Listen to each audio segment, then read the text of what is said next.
Hello, friends. This is the week where we are starting off trying to do the code together. So this is the devotional that we're encouraging people to do, and I want to give some thoughts on the first 5 days of the devotion, days 1 to 5, and they're based around the affirmation. This is what we want you to have in your mind, in your head. I am a son or daughter of God. I exist to love God with everything I am and to be loved by Him with everything He is. I talked in a recent sermon about how Jesus, the Son of God, in Luke 10, it says He came to reveal God to people as the Father.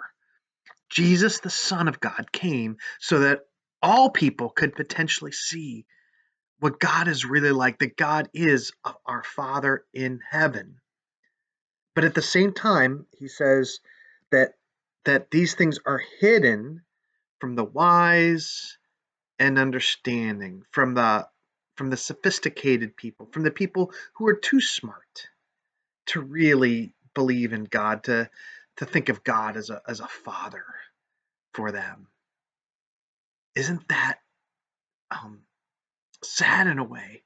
Like once we come to know God as our Father like that, to know that there's so many who miss out on that's what God is like. I think about the prodigal son. One of the devotion days, they talk about the prodigal son and read the whole story. But think about, here's the son who decides he doesn't want to live in his father's house anymore. In other words, he no longer believes that his father is worth it, like that he would bring good for his life. He thinks he can do better on his own. And so he goes far away from the Father. And so, in a sense, the goodness of God is hidden from the Son in the way he's living. But then it says he comes to his senses. He then rethinks how he sees the Father, which is Jesus talking about God, how he sees God. And he decides, I will return to my Father. He comes to his senses and he comes back to live again with his Father. Just as Jesus is saying this, he came so that more and more people would see God as a good Father and come back and live with him and live as his sons and daughters. Galatians 4 talks about how Jesus, the Son, was sent into the world to redeem individual people, to redeem people from their sins, to buy us out of the guilt of sin so that we could then be brought into right relationship with God. And it goes on in Galatians 4, it says, and because of this, that we might receive adoption as sons, that we might be accepted as sons and daughters of God. That we would have an objective status. It's not just how we feel.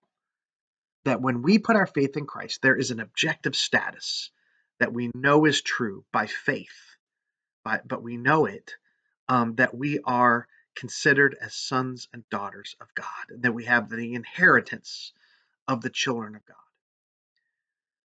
What we need to drill into our mind, what we need to work on as we grow as disciples, is to see ourselves as sons and daughters of God, to know that relationship we have with God our Father, to find our identity in that relationship, and to know in our mind, I am a son of God, and I can trust in him, I can walk with him, I can love him in return, and whatever I face in life, I have that position with him, and I need not fear.